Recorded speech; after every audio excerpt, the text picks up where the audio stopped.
Bienvenue, welcome to C&B folks. I'm Siddharth Vinayak Partnkar. It comes around once every 2 years and it is always action-packed. We are at the 2014 Paris Motor Show. And when I say we've got the team here with us because Team C&B will be bringing you the best. We've got Balakrishnan and Ameya, both of them joining me. And we're going to go into the Porte de Versailles facility. It's a massive campus, as these guys now know. And we're going to bring you the very best of the show. You guys all set? Yep. Let's go. Let's go. Okay.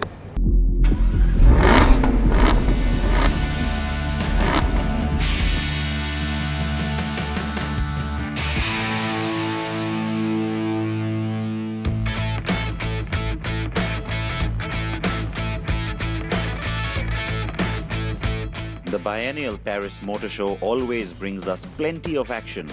While it is a home show for the French, it is also one where the Germans, Americans and Asians come with their full artillery and plenty of new launches. Here are our top picks from this year.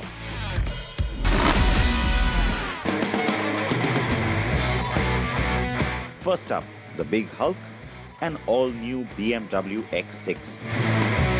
The headlights now go all the way and meet the front grille. That's typical of what's happening with BMW styling, and that's perhaps one of the few ways to know that this is the new generation, the second generation of the X6 from BMW.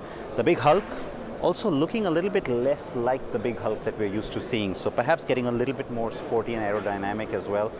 With good reason, because the MLC from Mercedes-Benz is coming around very soon to be a nice strong rival to this car. Surprised not to see that one here at Paris. Probably Mercedes decided it wants to hold it back for the Detroit show. After all, that will be important for the US market. Now, the new X6, we'll be driving it very soon, so you will have it on the show in just a few weeks' time.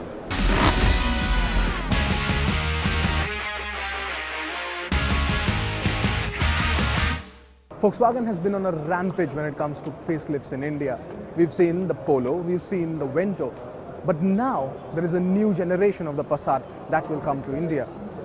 This is the 8th generation of the Passat, and it will come with the 1.4-litre TSI petrol and the 2-litre TDI diesel. But Volkswagen says that the diesel one is the more powerful and the more fuel efficient than any of the earlier generations. Quite a ones to see.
So Ferrari has unveiled the Speciale A, which is essentially the convertible version of this model. This is a limited edition model, so about 499 units of this will be produced.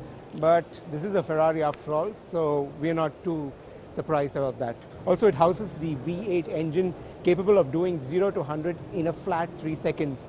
But after all, this is a Ferrari, so we're not too surprised really. The second generation of the Mercedes B-Class has been a big hit for the company. It sold more than 350,000 units of these, so which is why the facelift, as subtle as it seems from the outside, is important. There's a minor tweaking to the bumper. You now have daytime running lights integrated into the headlamp cluster, but the big changes are on the inside. You now have the AMG trim available on the B-Class for the first time, so that's why this car looks a little bit hotter on the inside. It's got the carbon fiber, the metal inserts, and a flat steering wheel. That is new across the range now as well, just to give it a bit of a sportier appeal.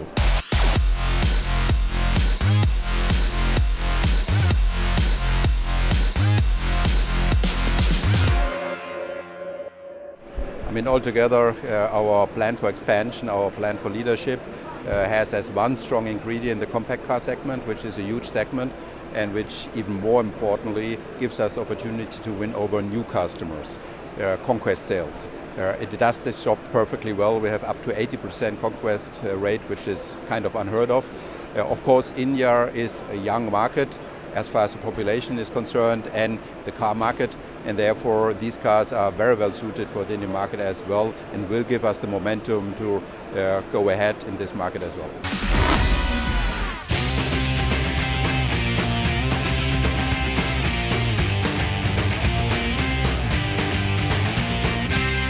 Now, one of the hybrid models that is creating a lot of interest here at the Paris Motor Show is the Porsche Cayenne SE Hybrid. This is the third plug-in hybrid from the Porsche Sable, clearly outlining the strategy for plug-in hybrids from Porsche. Now, this plug-in hybrid will replace the Cayenne Hybrid, which had ended production a few months back.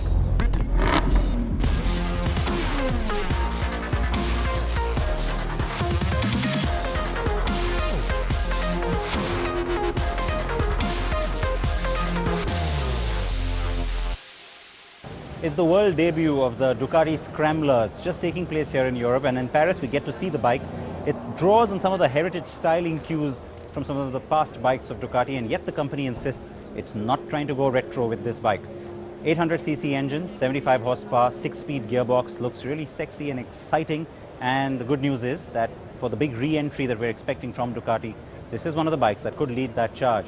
The price here in France adds up to about 6,70,000 rupees. Add in a little bit of that customs duty, and we're still looking at about a 10 lakh price point when this bike makes it to India sometime in 2015. On that note, it's a quick break that we're going to slip into here on CNB. Plenty more from Paris, from the Mondial, that's coming up on the other side.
The point about the more competitive segments, I mean, clearly that is where you need to have success in India for any kind of success for the Alliance.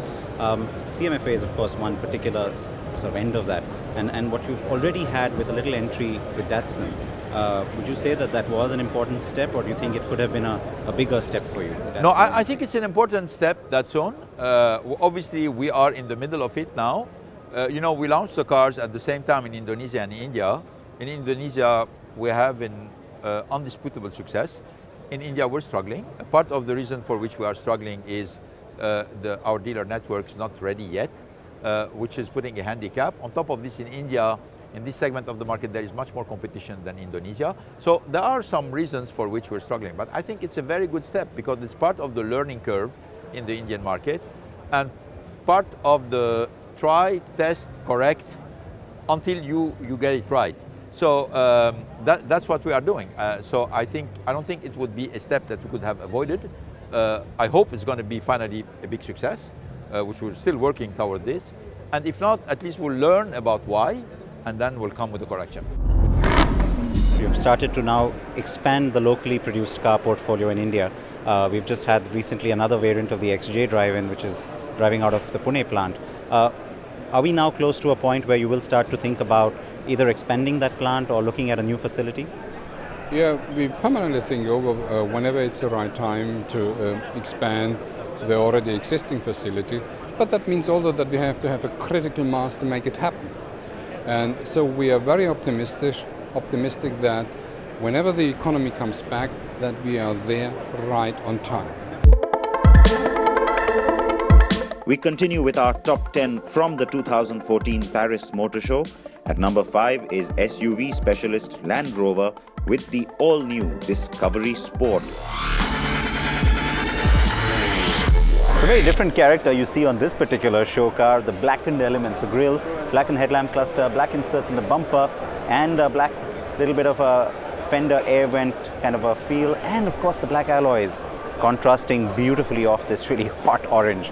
Shows you the kind of different spaces that Land Rover wants to go into in terms of the kind of customers it's looking at for the Discovery Sport.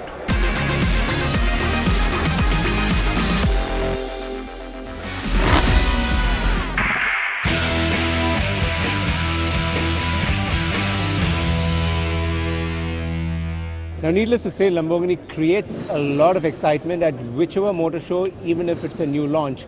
But this year, it's a lot more special because it's a plug-in hybrid that's coming in from Lamborghini. Yes, a plug-in hybrid called the Asterion from Lamborghini. But no worries, there is still enough power there. It's a V10 engine, about 910 horsepower. So it's still quite a beast. But does it still have the Lamborghini character? We earlier caught up with Stefan Wilkeman, the CEO of Lamborghini, to get a sense of this plug-in strategy. What about the overall strategy? Is this part of the overall strategy for Lamborghini itself to get into something like this, or is it still going to be still at the concept stage? This is a concept stage. It's clear that the legislators are pushing every brand to reduce emissions. There is a limit to certain technologies, so we have to evaluate every possible path. At time being, for Huracan and for Aventador, we are perfect with the naturally aspirated engines. And this is not stopping us to test the market for future visions or ideas which might come up in the name of Lamborghini.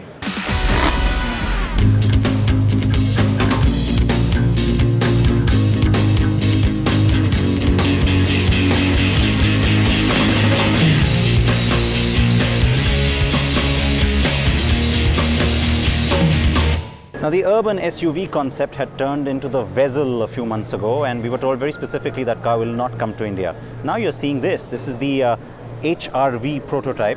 Yes, again, it's a prototype, but it looks like a production car in terms of the shape, size, attribute, even the styling up front and the face, very much like what you're seeing on Hondas these days. The question, is this what we're going to finally get? Because Honda needs to move fast now on getting us a subcompact SUV, isn't it? Well, the only other question that remains is, will it be something like this, or will it be one that's based on the Brio Amaze platform as well? We'll be watching very closely. Something more real world, and something that's going to happen before this does is across on the other side, and Ameo is with it.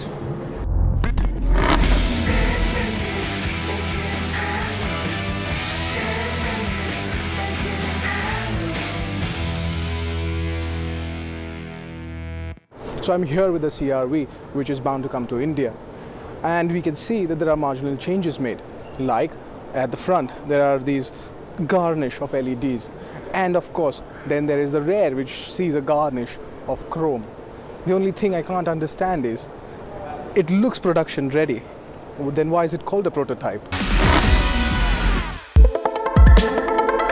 Škoda's third generation Fabia is a wider, longer and shorter car than its predecessor, and it has a sharper, more angular design and will sport a host of connectivity and convenience features. It has gone on sale in Europe with competitive pricing and engine options ranging from a 59 bhp 1-litre petrol to a 104 bhp 1.4 TDI diesel. Still no word on when the car will come to India.